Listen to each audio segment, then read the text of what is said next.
Olá, tudo bem com você? A história da Bíblia Sagrada. Retomando o tema A História da Bíblia, parte 2, vamos mergulhar um pouco mais neste magnífico livro histórico-cultural e divino revelador.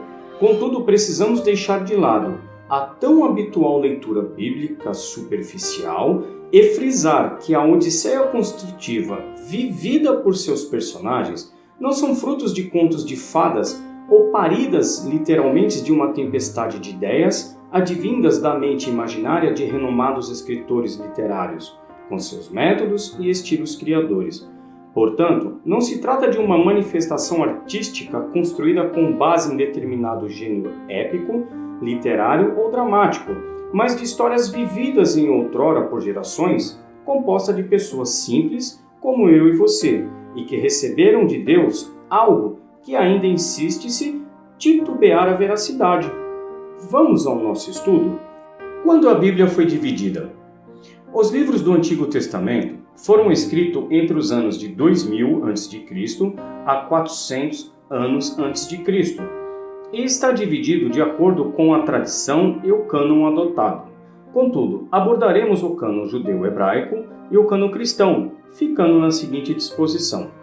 Cânon judeu foi dividido em 3 partes, sendo 1. Leis ou Torá, acumulam os livros de Gênesis, Êxodo, Levítico, Números e Deuteronômio. 2. Profetas, somam os livros dos primeiros profetas, Josué, Juízes, Samuel e Reis, e últimos profetas, Isaías, Jeremias e Salmos, e os 12 profetas menores. E 3. Escritos, que são divididos em livros poéticos e livros históricos na seguinte disposição. Livros poéticos reúnem os livros de Salmos, Provérbios, Jó, Cantares, Rute, Lamentações, Eclesiastes e Ester. Livros históricos trazem em sua coleção os livros de Daniel, Esdras, Neemias e Crônicas. No cânon hebraico, alguns livros eram unificados, sendo eles os livros de 1º e 2º Samuel, os livros de 1º e 2º Reis, os livros de 1º e 2º Crônicas, os livros de Esdras e Neemias, e um livro dedicado aos profetas menores, formando a coletânea de 12 livros proféticos. Já o cânon cristão foi dividido em Antigo e Novo Testamento de modo geral, permanecendo a seguinte bibliografia. Antigo Testamento, composto pelos livros de Pentateuco ou leis, históricos, poéticos e sapienciais, profetas maiores e profetas menores, e Novo Testamento, que reuniu os evangelhos canônicos, história apostólica, epístolas paulinas, epístolas gerais e Apocalipse. Contudo, a Reforma Protestante deu origem a uma nova divisão no cristianismo ocidental, classificando os cristãos não católicos em pentecostais ou evangélicos, e por consequência a divisão do cânon cristão do Ocidente em cânon católico e cânon protestante. Portanto, tais segmentos religiosos incluíram ou excluíram manuscritos de suas enciclopédias sagradas, permanecendo seus canônicos em conformidade com cada respectivo clero. Nos dias atuais, o cânon cristão está dividido em católico, protestante, ortodoxo, que reúne gregos, eslavônicos, georgianos, armênios, sírios, coptas, além dos etíopes, e finalmente a Igreja Síria do Oriente, todos fragmentados em 4 tradições, sendo a ocidental, a ortodoxa oriental e a oriental assíria. Já no início do século XIII, no ano de 1226 d.C., o arcebispo da Cantuária Estevão Langdon criou o sistema de divisão de capítulos a partir da Vulgata Latina de São Jerônimo, e mais tarde, em 1527, São Pagnino foi o primeiro a dividir os textos sagrados em versos numerados, popularmente conhecidos como versículos. Contudo, em meados do século XVI, o francês Roberto Estienne trabalhou na atual divisão bíblica em versículos, concluindo assim a edição latina. Interessante que Stein utilizou o método de São Pagnino para os versículos do Velho Testamento em hebraico e para os demais versículos, incluindo o Novo Testamento, aplicou seu próprio sistema de divisões. Assim, a divisão em capítulos e versículos possibilitou uma rápida localização de textos e mensagens, além de viabilizar a perfeita conexão entre o Novo e Velho Testamento, bem como entre seus livros. Septuaginta. Septuaginta é uma palavra que significa 70 e foi o trabalho de tradução da Bíblia hebraica realizada por 72 rabinos em Alexandria entre os séculos 3 a 1 a.C. O colegiado reunido para o legado foi composto por 6 mestres de cada comunidade judaica advindos das 12 tribos de Israel. A dedicação e o amor aos seus ideais religiosos resultantes de seus trabalhos serviram de base para as demais traduções existentes da Bíblia Sagrada.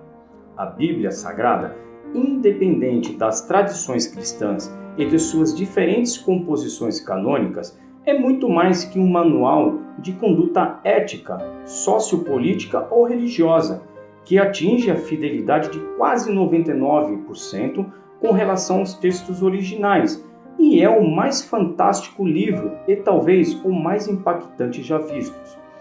De Gênese a Apocalipse, Yahvé se revela em linguagem humana e adaptada para nós que não tivemos a oportunidade de viver e testemunhar com os próprios olhos o que viveu e viu Adão e Eva, Moisés, Josué, Pedro, Paulo, dentre outros, e para que nossa capacidade perceptiva possa entendê-lo e compreender o que ele quer de nós. Portanto, o livro sagrado não é uma mensagem transmitida de homem para a humanidade, tampouco da humanidade aos seus deuses. Congruente à sua mensagem, a enciclopédia canônica narra nitidamente que temos um Deus Criador e Senhor de tudo, que nos guia, nos salva e nos ama incondicionalmente, para que experimentemos a sua boa, perfeita e agradável vontade. Conclusão. Desde a pré-história, período do surgimento e desenvolvimento da humanidade, e antes mesmo da invenção da escrita, o amor de Yahvé se derrama em igual medida no justo e no bondoso, no criminoso e no cruel, no incrédulo e no religioso, alcançando todas as raças, etnias e povos espalhados pelo planeta, e sua revelação, dada ao povo primogênito, será transmitida às gerações até a consumação do plano divino.